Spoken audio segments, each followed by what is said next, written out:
don't know. But it's an African man. I don't know. I don't think it's such one. You know, we have few romantic guys in Africa. In Uganda, let me speak. I don't even think whether it's about being romantic. It's about I think it's about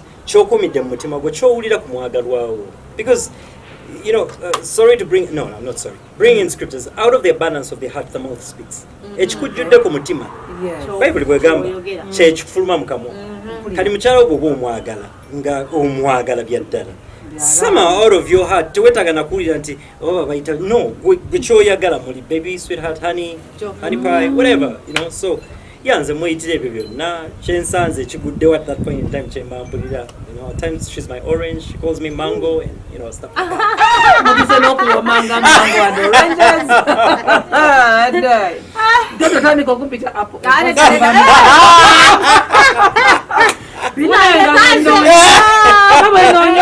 No one has ever called me. And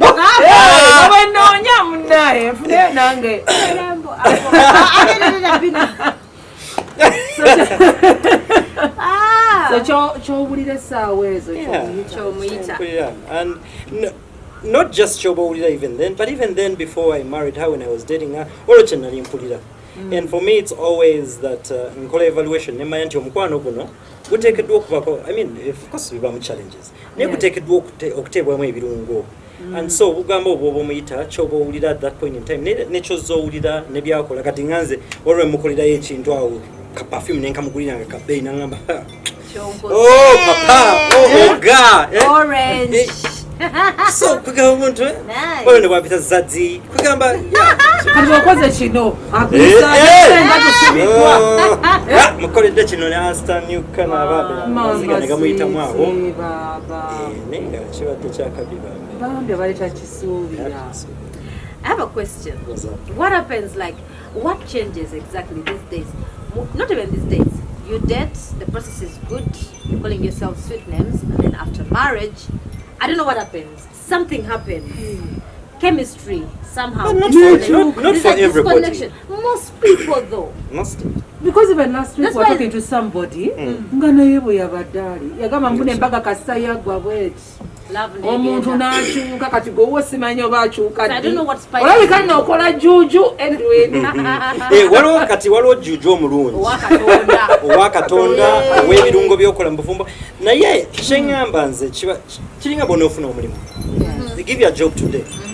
Wajja kuba omulimu guno lw'otayagala genda. Naye bw'olowoozaamu nti salary yange somehow oteekamu discipline ogamba si mwangu singa ngufiirwa kati n'abakyala bano era basajja bannanga bali nti kyangu nnyo okutunulya omuntu n'omukyala to the men same thing n'omutwala for granted, and often time when you've been around something for a while you begin to take that thing or that person for granted. Kati ekyo nze kyenneewala, but it also takes discipline nti bw'oba wasalawo nti yono omuntu gw'ogenda okubeera naye nti not all the times will be rosy and all that. Naye eba discipline eba commitment. Kati commitment eyo bwebaawo obugambo buno bujja n'omanya nti you know what, yeah yono gwe nnina. Of course ebayo abalala n'ogamba okay n'ogamba noga nina owange kibayo. Naye ate kati bano bo bawamagezi kyabadde like okubeera nga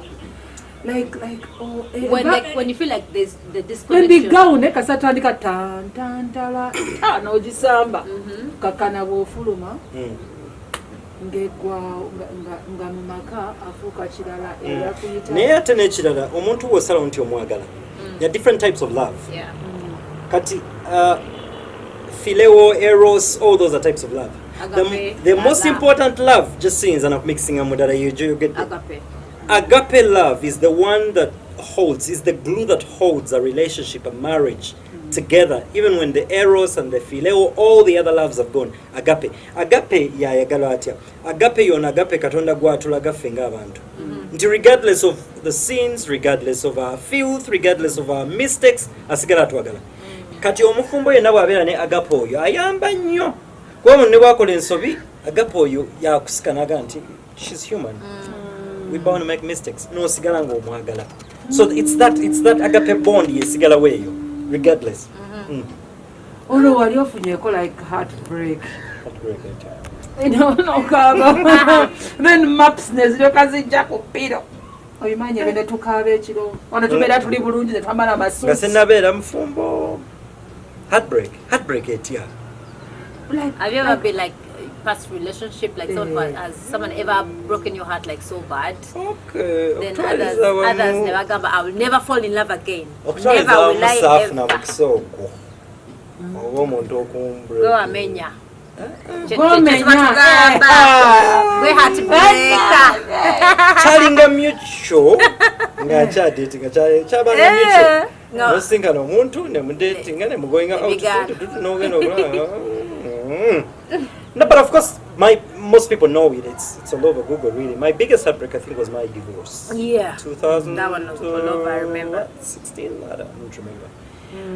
I think that was my worst heartbreak because the realization of the fact that we couldn't work out, two of us, we couldn't work. We had been together for 3-4 years and it's not working. And apart from the, whatever was going on in the media, apparently, that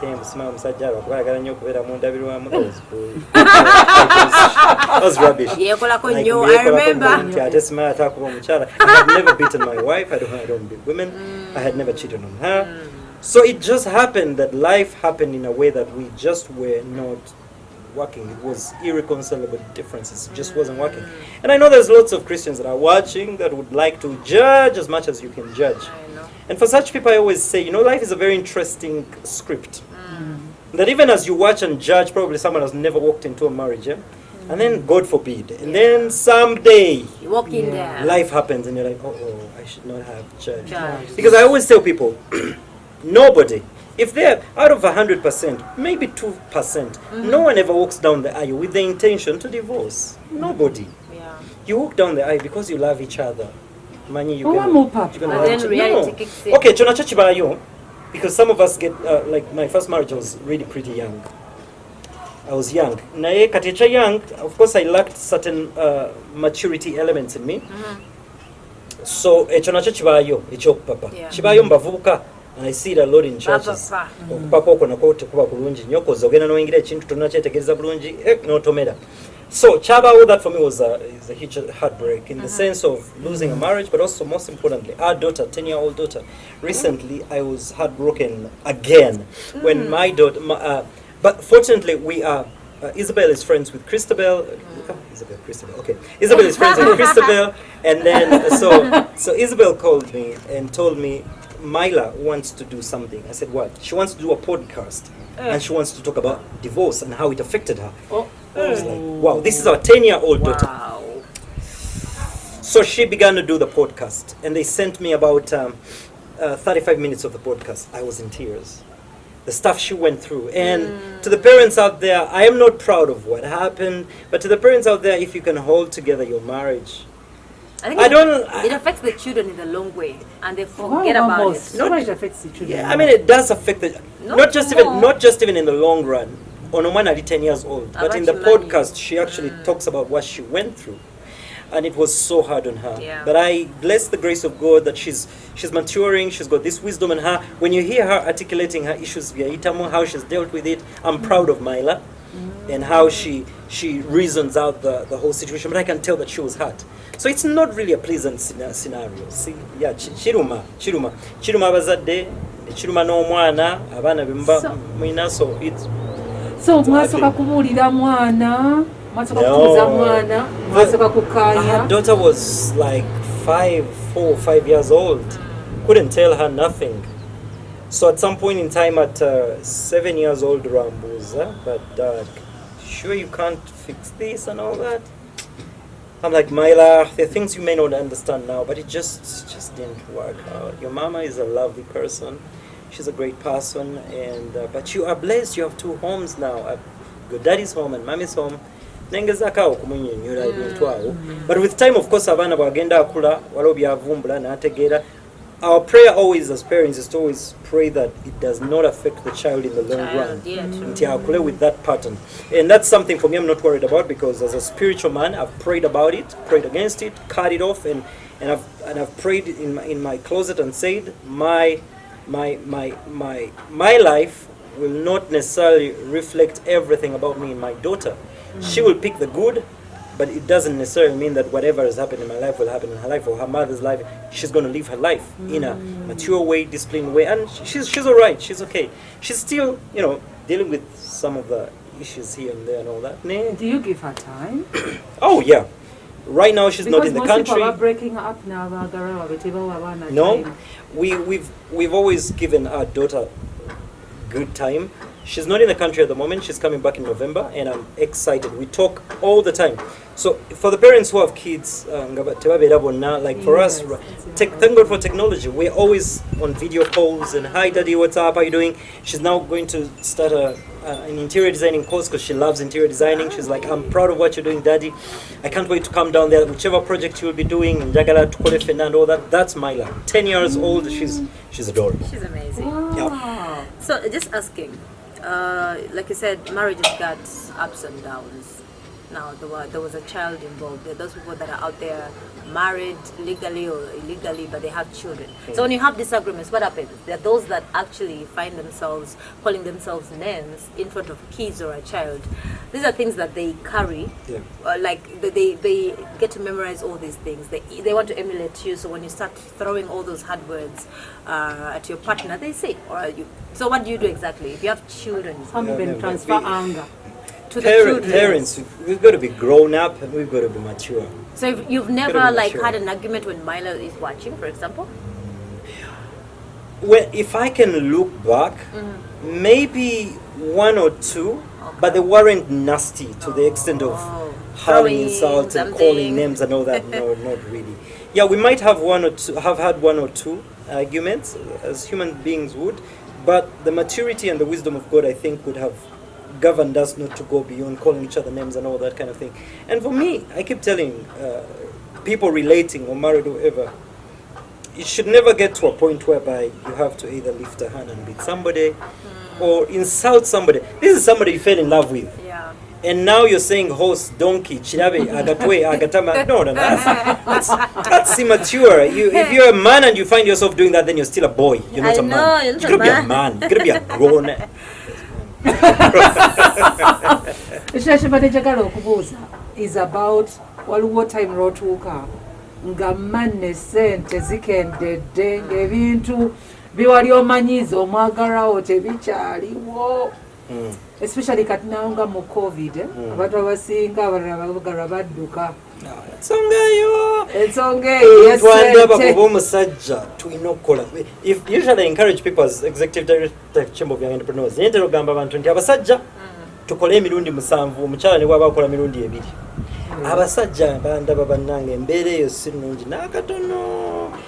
My first solution is musajja gwandaba kola work kola saving investing. You don't want to deal with such a situation. Of course again nebawo naye the first solution would have been kola ojewale kola ojewale abantu nga bakola anti kakati okukola kuno nako olina okwenjawulo kwoyogera okukola kubaamu emitendera nako ate kati tomala gakola oba of course nange mbaddeko mu bulamu nga ebyensimbi no when I resigned from work nentandika my own businesses 1 year yagenda nga siinawo kenina, but at that time nali nzekka and I decided not to date again nga ndi nzekka kubanga musajja bwoba ndaba man bwoba toyina majja ebintu ebisoko bireke soko byesonyiwe soko focusinge amajja otegeeza nga talina nazigula soda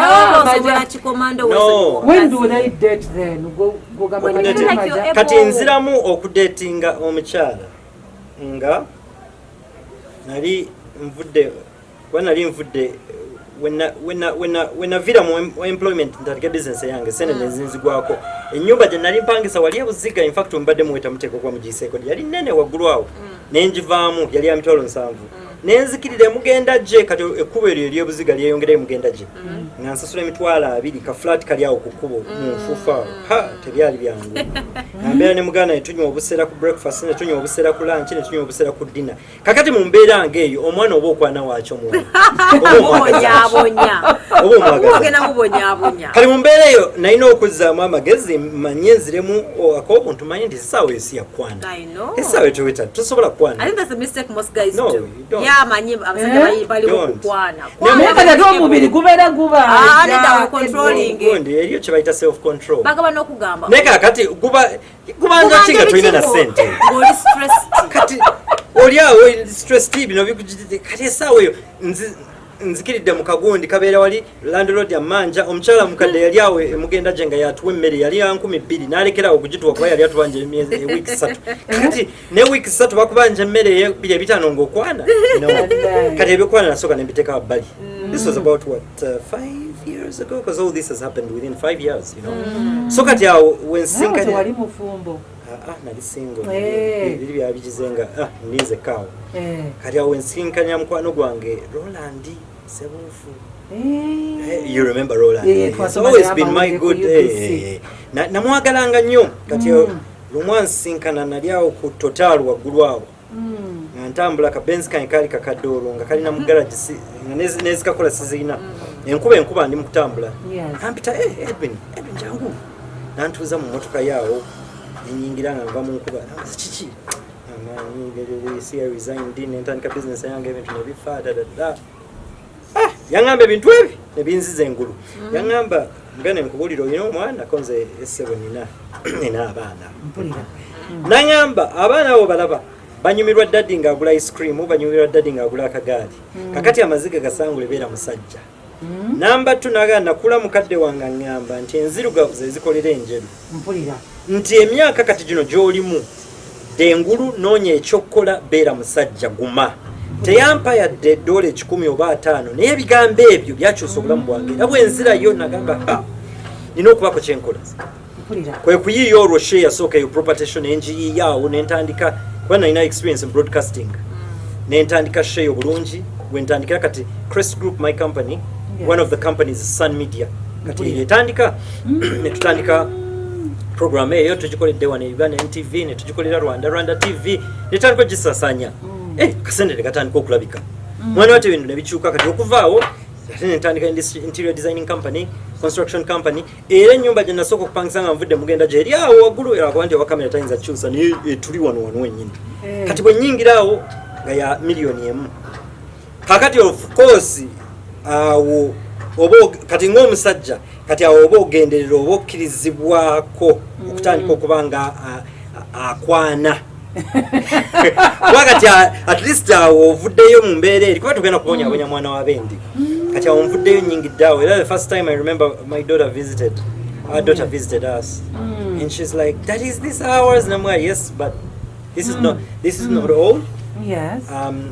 You wait. Okay. I'm going to make sure I build a lovely castle. Mpulira. Kati twolya onanyimpangisaawo kati awo wentandikira okubanga akwana Christabel naye yaŋŋamba ekintu kimu nti ennyumba nnungi efaanana bulungi naye gw'ozimba ddi kati ne maama wange n'asigala nga annemerako nti emmotoka olwo nga nguzeeyo kabenzi akalala akamotoka nkalabye niye ozimba ddi tuusa maama wange lyaŋŋamba tonabeera nno omusajja nga tonnazimba awo ploti eno nga mpangisa waggulu just 20 meters away. Yes. Mukama wampeera amaanyi nengula ploti eno nekizimbe gundi yaffe nayagala okuzimba ekintu ekifaananamu nga hoteri kuga kitunyumirwa and when our daughter came here the first time she was blown away. She's like, what? Alene mugala tene wano tutandika butandisi nja kuzimbirayo ekirala kuga obulamu bwe bubeera kati tuddayo kali nti omusajja okukola wabawo business ezigaggawaza waliwo abantu abatera okumbuuza ninawo miliyoni zange 5 olowooza nkole ki teri muntu agenda kugamba kiki olina kukola gwe kennyini gwalina okwezuula kati bwe ntandika property mangu nnyo kati abantu abatulaba nti bw'otandika the world of business nti buli mugaga yina atandika n'ekintu kimu mangu nnyo because even Ecclesiastes in the Bible King Solomon says that you must have 7 or 8 streams of income. kati yo omuntu anagagawala bwentandika property shaka center akavanga nawayamuko ne ku Patrick Pitature kakati bwotandika okufunanga akasente toyangwa mangu kunoonya Range Rover sente zinvesting zizaale kati property show entandika interior designing construction company onetandika okuzaala sente zira kati bwezitandika okweyongeramuko awo wenfunire entobe egamba nti mcha Christabel olonguze nali nguze plot yange nga Christabel nkwagala ebyaddala ebya serious naye tebyali byankuba ate yali akolera mu company yange